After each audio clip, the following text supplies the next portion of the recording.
ओम नमः शिवाय। शंखचूड़ की उत्पत्ति। सनत कुमार जी बोले, हे मुने, अब तुम पाप नाशक शिव जी के दिव्य चरित्र को सुनो। विधाता के पुत्र मारीची और उनके पुत्र कश्यप थे। उन धर्मात्मा को दक्ष ने अपनी 13 कन्याएं प्रदान की थीं।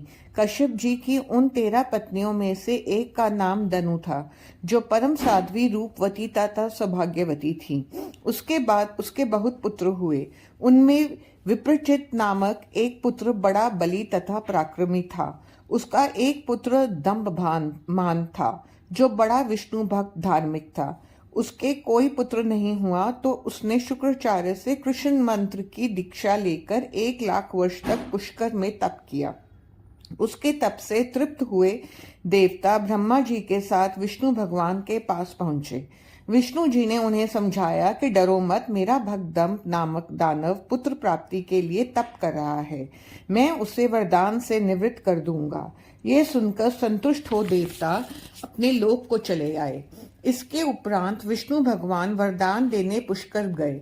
दंभ ने कहा कि मेरा पुत्र महापराक्रमी, त्रिलोकी विजेता, देवताओं को जीतने वाला हो। विष्णु जी उसे तथा अस्तु कहकर अपने लोक को चले आए। समय आने पर उसकी पत्नी के गर्भ में कृष्ण का परम मित्र सुदामा आया। इसे पूर्व में राधा जी ने शाप दिया था। पुत्र उत्पत्ति के बाद उसका नाम शंखचूड़ रखा गया। उसकी बाल लीलाओं से माता पिता बड़े आनंदित हुए। शंखचूड़ का विवाह। शंखचूड़ ने भी पुष्कर में जाकर कठिन तप किया। ब्रह्मा जी उसकी तपस्या से संतुष्ट होकर उसे वरदान देने आए। ब्रह्मा जी ने जब उससे वर मांगने को कहा तो उसने वर मांगा कि मुझे देवता न जीत सके। ब्रह्मा जी ने तथास्तु कहकर उसे श्री कृष्ण का अक्षय वचन दे दिया और उससे कहा, तुम बद्रिया का आश्रम में चला जा, जहां तुलसी तप कर रही है। तू उससे विवाह कर लेना, वह धर्मराज की कन्या है। ऐसा कहकर ब्रह्मा जी अंतर्ध्यान हो गए। वह बद्रिका आश्रम में तुलसी के पास पहुंचा। ब्रह्मा जी ने स्वयं प्रकट होकर उन दोनों समान गुण वालों का गंधर्व रीति से विवाह करा दिया। तब वह अनेक सुंदर सुंदर स्थानों पर जाकर तुलसी के साथ रमण करने लगे। शंखचूड़ राज्य प्रशंसा।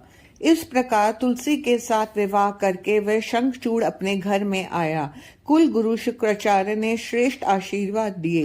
देवता और दानवों का स्वाभाविक वैर कहकर उसका दानवेंद्र के पद पर अभिषेक किया।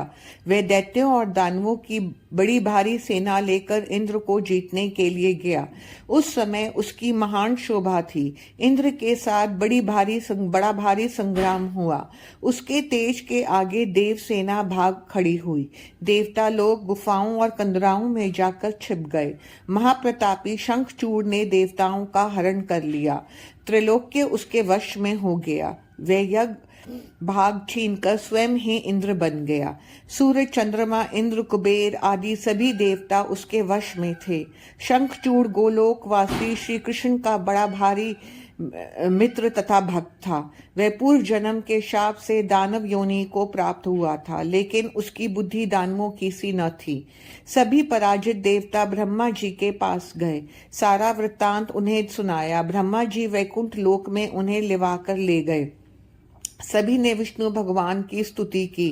तब विष्णु भगवान ने कहा, ये सब कुछ मैं जानता हूँ। वह पूर्व जन्म का मेरा मित्र है, परंतु आपके लिए मैं शिव जी से भी परामर्श करूंगा, अतः आप चिंता न करें। देवगणों का शिव के पास जाना।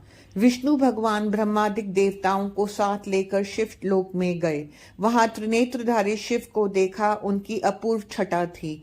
वे गणों से घिरे हुए थे। पार्वती के साथ रत्नमय सिंहासन पर विराजमान थे। उन्हें देखकर विष्णु भगवान को महान प्रसन्नता हुई। वहां होने वाले नृत्य, गीत आदि को वे सुनने लगे। फिर वे देव आदिदेव की स्तुति करने लगे कि हे प्रभु, हम शंखचूड़ से त्रस्त हैं, हमारी रक्षा कीजिए। हे गौरीश, आप प्रसन्न होइए और हमारा उद्धार कीजिए। तब शिवजी ने हरि से कहा, मैं शंखचूड़ को भली भांति जानता हूँ। वह राधा के शाप से राक्षस हुआ है, वह श्री कृष्ण का मित्र है। शिव ये कह ही रहे थे कि तभी राधा सहित कृष्ण जी वहां आए। उन्होंने शिव की अनुकूलता के लिए वंदना की। शिव जी प्रसन्न हुए, वे भय रहित हो आनंद को प्राप्त हुए तथा शिव ने शंखचूड़ को मारने का आश्वासन दिया। पुष्पदंत शंखचूड़ वार्ता। इसके बाद भगवान रुद्र ने शंखचूड़ के पास गंधर्वराज चित्ररथ को भेजा। उसका नगर महेंद्र और कुबेर के भवन के पास था। वहां पहुंचकर उस दूत ने कहा कि मेरा नाम पुष्पदंत है, तुम या तो देवताओं का अधिकार दे दो या मेरे साथ युद्ध करो। ऐसा कहकर शंकर जी का संदेश मैं लाया हूँ, जो विचार हो मुझसे कहो। उसने कहा, यह पृथ्वी वीर भोग्या है, मैं वीर हूँ, शंकर जी से युद्ध करूंगा। देवताओं का भाग नहीं लौटा सकता, मैं कल प्रातःकाल ही रुद्रलोक की यात्रा करूंगा। यह सुनकर पुष्पदंत शिवजी के पास लौट आए और उन्हें सारा वृत्तांत निवेदन किया। यह सुनकर शिवजी अत्यंत क्रोधित हुए। उन्होंने अपने वीरभद्रादि गणों तथा भद्रकाली आदि को बुलाकर शंखचूड़ का वध करने की आज्ञा दी। स्वयं भी अपने वीर गणों के साथ चल दिए। उनके साथ 8 भैरव, 8 वसु, 11 रुद्र, 12 सूर्य, अग्नि, चंद्रमा, विश्वकर्मा, अश्वनी कुमार, कुबेर, यम, नलकुवर, सभी पार्षद तथा 100 भुजा वाली देवी भद्रकाली आदि सभी चले। काली की जीवा 1 योजन तक लपलपा रही थी। उसके साथ हाथ में खप्पर था। वह आकाश स्पर्शी त्रिशूल तथा 1 योजन लंबी शक्ति लेकर चल रही थी। उनके साथ 3 करोड़ रोगिणियां थीं। तभी 3 करोड़ डाकनियां थीं। चलते चलते चंद्र भागा नदी के तट पर एक मनोहर वट वृक्ष के नीचे शिवजी ने अपना आसन जमाया।